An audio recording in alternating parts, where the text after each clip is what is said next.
Hello and welcome to the Kidder Matthews Monthly Multifamily Update. My name is Jared Anderson, and this month I'll be summarizing a recent webinar we hosted on legislation. Seattle had already passed an eviction ban for no winter months, so November through January.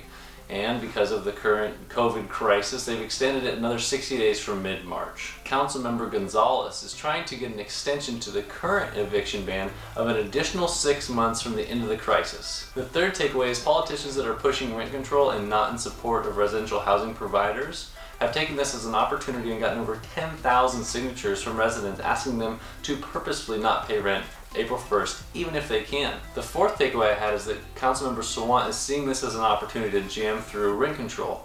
On March 26th, she wrote Governor Inslee a letter asking him to freeze rents for the remainder of 2020. The fifth and scariest takeaway is bringing all this legislation that's currently on the table and that has passed in recent years together and seeing what it's doing to push housing from privately offered to more government subsidized. If all three of these things were to happen, there would be no incentive for a landlord to own housing, and it would just further the government's hand in controlling where we all live. I did say there would be two bright spots. The first one is during this legislative session that ended 3 weeks ago. It was the first time that rent control was brought to the floor in earnest, and the efforts failed at that time. The second bright spot relates to the Multifamily Tax Exemption Program. Without getting into the details of the program, it allows developers to offer units affordably to the market for an abatement in taxes, and they've agreed to extend that program for an additional 2 years. Thank you all for listening. I really do appreciate it. If you have additional questions, feel free to reach out to me, and I strongly encourage you to watch our webinar,